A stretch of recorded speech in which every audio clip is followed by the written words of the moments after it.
السلام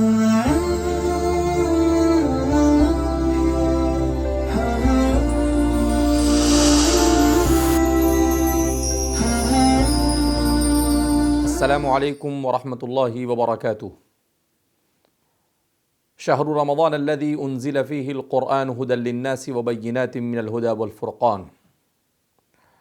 رمضان المبارک کا مہینہ ہمارے سروں پر منڈلا رہا ہے،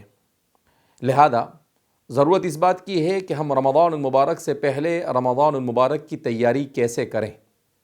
سب سے پہلا کام تو ہمیں یہ کرنا ہے کہ رمضان المبارک کے لیے اب مشکل سے 2-4-5 دن بچے ہوئے ہیں، تو ہمیں رمضان المبارک سے پہلے اپنے گناہوں سے اللہ سے معافی مانگنی ہے۔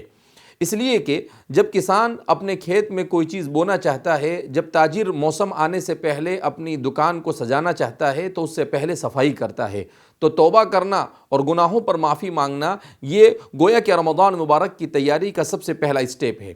دوسرے نمبر پر رمضان مبارک سے پہلے ضرورت اس بات کی ہے کہ ہم صلہ رحمی کا مظاہرہ کریں، اس لیے کہ احادیث مبارکہ میں اس کی بڑی تاکید بیان کی گئی ہے کہ اپنے رشتہ داروں کے ساتھ تعلقات کو استوار کرنا یہ روزی میں برکت کا ذریعہ بھی ہے اور نیکی کی قبولیت کا ذریعہ بھی ہے۔ بعض احادیث مبارکہ سے پتہ چلتا ہے کہ افضل ترین ایام میں بھی اور افضل ترین راتوں میں بھی اگر بندہ اپنے رشتہ داروں سے اچھے تعلقات نہیں رکھتا ہے تو اس کی وجہ سے اس کی مغفرت نہیں ہوتی ہے۔ لہذا اس بنا پر ہمیں اپنے رشتہ داروں سے، اگر انسان ہے اس دنیا میں رہتا ہے، کبھی کوئی ایسی کوئی صورتحال پیش آئی جس کی وجہ سے ان کے ساتھ بات چیت بن ہے یا کوئی مخالفت، کوئی ایسا اختلاف ہے، تو اسے ختم کر رمضان سے پہلے ان کے ساتھ اپنے تعلقات کو استوار کرنا چاہیے۔ اگر کوئی بیمار ہے تو اس کی بیمار پرسی کرنی چاہیے، اور اگر اس کو کسی کو تعاون کی ضرورت ہے تو اس کا تعاون کر اپنی صلہ رحمی کا مظاہرہ کرنا چاہیے۔ اسی کے ساتھ ساتھ رمضان مبارک سے پہلے اپنے سینے کو حسد، کینہ اور بغض سے پاک کرنے کی ضرورت ہے، اس لیے کہ دل کا حسد، کینہ اور بغض سے پاک ہونا یہ بہت ضروری ہے۔ احادیث مبارکہ میں ہے کہ ایک مرتبہ ایک شخص اللہ کے رسول صلی اللہ علیہ وسلم کی خدمت میں آئے، اور جب وہ واپس جانے لگے تو حضور نے کہا کہ اگر کوئی یہ چاہتا ہے کہ جنتی کو دیکھے تو وہ اس شخص کو دیکھ لے۔ ایک صحابی ان کے پیچھے ہو لیے، اور جب وہ چلے گئے اپنے گھر پر تو 2-3 دن ان کے مہمان بن گئے۔ دیکھا کہ کوئی بہت زیادہ عبادت وہ کرتے نہیں ہیں، تو 3 دن کے بعد انہوں نے ان سے کہا کہ آپ صلی اللہ علیہ وسلم نے آپ کے بارے میں یہ کہا، تو انہوں نے عجیب و غریب جواب دیا۔ انہوں نے کہا کہ اللہ کے رسول صلی اللہ علیہ وسلم نے کہا، بہرحال یہ اللہ کے رسول صلی اللہ علیہ وسلم نے جو کہا وہ صحیح ہے، مگر میں کوئی زیادہ عبادت تو نہیں کرتا ہوں، البتہ ایک چیز ہے کہ میں اپنے دل میں کسی مسلمان کے بارے میں کینہ اور حسد اور بغض نہیں رکھتا ہوں۔ تو آپ اندازہ لگائیے کہ ایک ایسا عمل جس کی وجہ سے انہیں نبی کریم صلی اللہ علیہ وسلم کی لسان اقدس سے جنت کی بشارت دی جا رہی ہے اسی دنیا میں رہتے ہوئے۔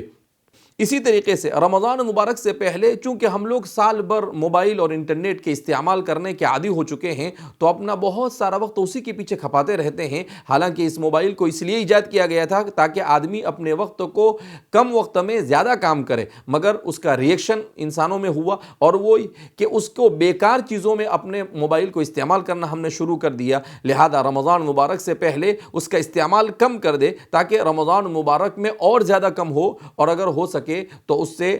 اپنے آپ کو دور رکھنے کی کوشش کرے۔ بہت سارے لوگوں نے اپنے تجربات بیان کیے ہیں کہ وہ موبائل ہوتے ہوئے جو کام سالوں میں نہیں کر سکتے تھے، موبائل سے چھٹکارا حاصل کرنے کے بعد دنوں اور مہینوں میں اس کام کو انہوں نے انجام دے دیا۔ تو اس سے معلوم ہوا کہ یہ موبائل ہمارے بہت سارے غیر ضروری چیزوں میں مشغول ہونے کی وجہ سے ضروری چیزوں کو پیچھے ڈھکیل دیتا ہے، لہذا موبائل کے استعمال کو کم کرنے کی کوشش کرے۔ اسی طریقے سے رمضان مبارک کے آنے سے پہلے اگر اس سے قبل والی رمضان میں کسی وجہ سے کوئی روزہ چھوٹ گیا ہے تو ہم اس کی قضا کرنے کی کوشش کریں۔ خاص طور پر عورتوں کے ساتھ یہ مسائل پیش آتے ہیں، لہذا اگر روزے چھوٹ گئے ہیں تو بچے ہوئے دنوں میں ان روزوں کی قضا کر لیں تاکہ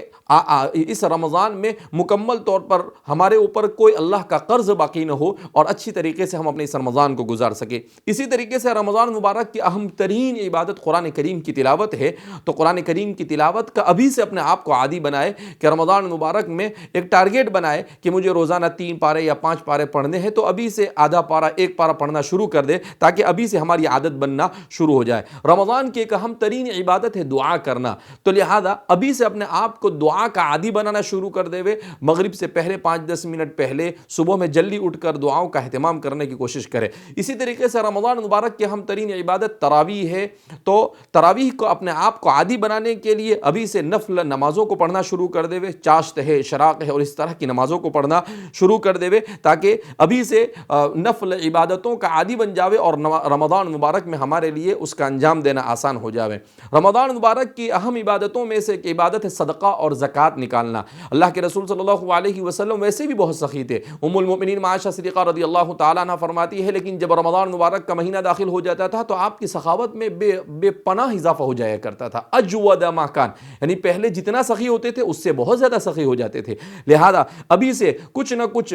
ضرورت مندوں کو تھوڑا بہت بھی یومی یا دن میں 1-2 مرتبہ صدقہ نکالنے کا اپنے آپ کو عادی بنائے تاکہ رمضان مبارک میں زیادہ سے زیادہ صدقہ کرنا یہ ہمارے لیے آسان ہو جاوے۔ اسی طریقے سے رمضان مبارک کے اہم عبادتوں میں سے یہ ہے کہ رمضان میں ہمیں دن بھر بھوکا رہنا ہے، جو روزہ یہ رمضان کی اہم ترین عبادت ہے، مگر بہت افسوس کے ساتھ کہنا پڑتا ہے کہ آج ہمارے معاشرے میں جو نئی نسل ہے، نوجوان ہے، وہ روزہ نہیں رکھتے ہیں۔ کیوں؟ اس لیے کہ سال بھر ہم کھانے کے اتنے عادی ہو چکے ہوتے ہیں کہ اب رمضان مبارک میں اپنے آپ کو بھوکا رکھنا مشکل ہو جاتا ہے۔ لہذا ضرورت اس بات کی ہے کہ ابھی سے کم کھانے کا اپنے آپ کو عادی بنائیں تاکہ رمضان مبارک کے آنے تک ہم روزہ رکھنے کے عادی بن چکے ہوں اور رمضان کے روزے رکھنا ہمارے لیے آسان ہو جاوے۔ رمضان مبارک کے مہینے میں عمرہ بہت فضیلت کا حامل ہے، لیکن حالات اور لاک ڈاؤن کی وجہ سے عمرے کے لیے نہیں جا سکتے ہیں، لیکن ایک چھوٹا سا عمل جو نبی کریم صلی اللہ علیہ وسلم نے ارشاد فرمایا، اگر اسے ہم انجام دے دیتے ہیں تو رمضان مبارک نے اپنے گھر پر رہ کر پیسے خرچ کیے بغیر، سفر کی صعوبتوں کو برداشت کیے بغیر، آپ گھر پر بیٹھ کر روزانہ کے طور پر 2 رکعت صرف پڑھ کر حج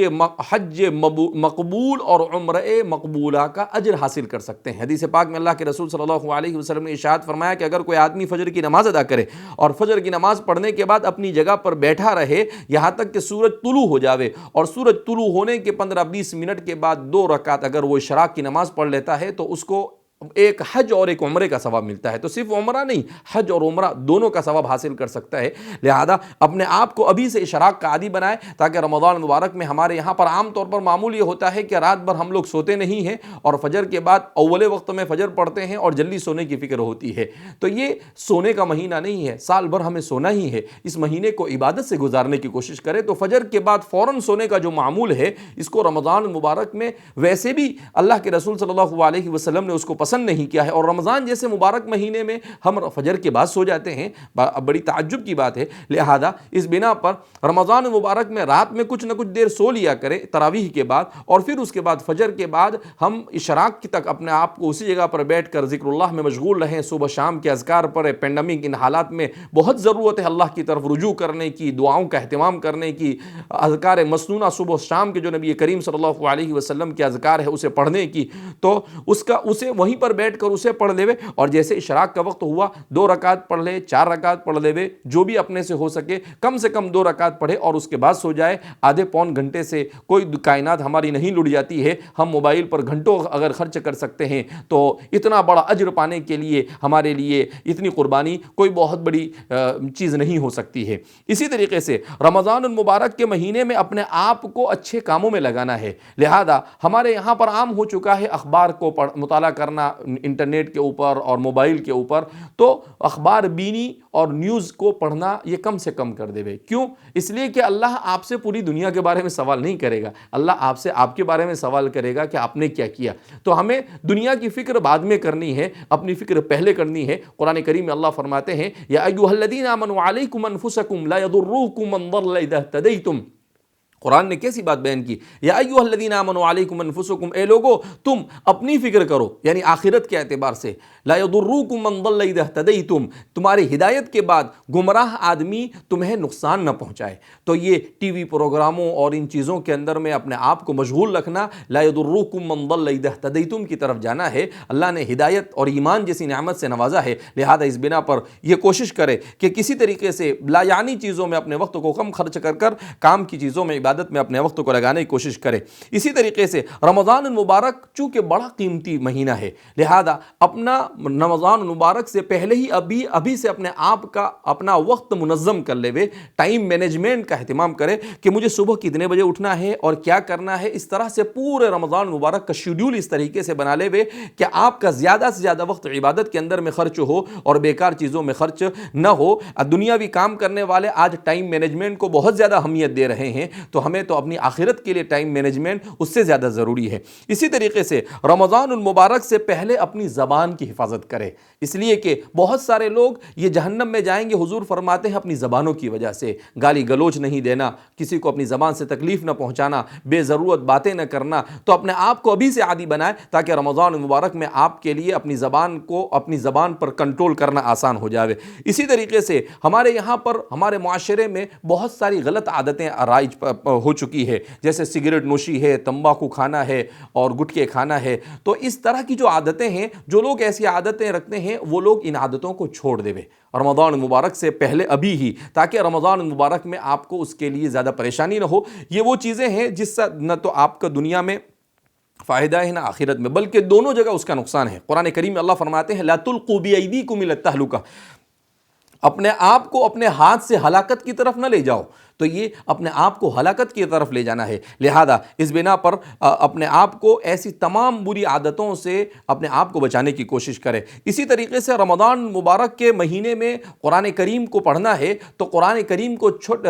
اس کی تفسیر یا علماء سے اس کا مذاکرہ کرنا شروع کر دے، اگر حافظ ہے تو اس کا دور کرنا شروع کر دے، تاکہ رمضان مبارک میں آپ کے لیے تراویح کا پڑھنا آسان ہو جاوے۔ اسی طرح سے چونکہ قرآن کریم میں خاص طور پر ہمیں کہا گیا ہے یا ایھا الذین آمنوا قوا انفسکم واہلیکم نارا، اے لوگوں اپنے آپ کو اور اپنے گھر والوں کو جہنم کی آگ سے بچاؤ۔ لہذا اپنے گھر والوں میں سے ہر ایک کے لیے یہ ٹارگیٹ دے دے کہ رمضان مبارک میں اتنے قرآن پڑھنا ہے، اتنا استغفار پڑھنا ہے، اتنا درود پڑھنا ہے، یہ کرنا ہے۔ ابھی سے ان لوگوں کو ایک گویا کہ ان کا شیڈیول بنا کر، ان کا منظم وقت بنا کر کہے کہ ہر ایک کو ہمارے گھر کے اندر میں اتنا قرآن روزانہ پڑھنا ہے۔ چھوٹے بچے ہیں ان کے لیے کم مقدار ہو، بڑوں کے لیے زیادہ مقدار ہو، اور زیادہ سے زیادہ امام ابو حنیفہ کے بارے میں آتا ہے کہ رمضان میں 65 قرآن ختم کرتے تھے، امام شافعی کے بارے میں آتا ہے 60 قرآن ختم کرتے تھے۔ تو یہ ان لوگوں کو آخرت کی فکر تھی۔ آج ہم دنیا میں مست ہو کر آخرت کو بھول چکے ہیں، لہذا اپنے گھر والوں کو بھی اس طرف لانے کی کوشش کریں۔ ایک اور چیز کہ عید کی تیاری رمضان سے پہلے ہی کر لے، تاکہ مسلسل 30 دنوں تک آپ کو بغیر کسی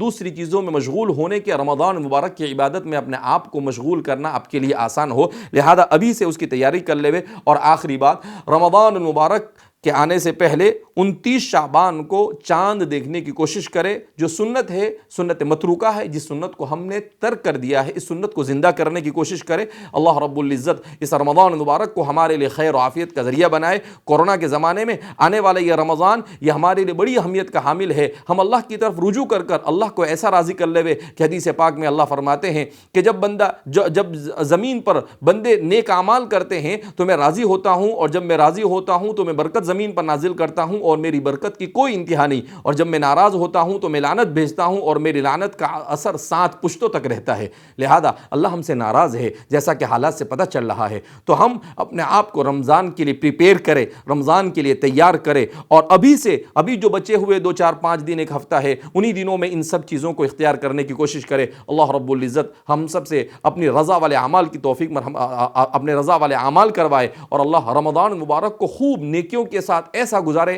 کہ رمضان اگر اچھا جائے گا تو سال اچھا جائے گا اور اللہ ہم سے راضی ہو جائے گا۔ اللہ ہم سب کو قرآن کریم کی تلاوت کی، نمازوں کا اہتمام کرنے کی اور اپنے آپ کو گناہوں سے بچانے کی توفیق مرحمت فرمائے۔ والسلام علیکم ورحمۃ اللہ وبرکاتہ۔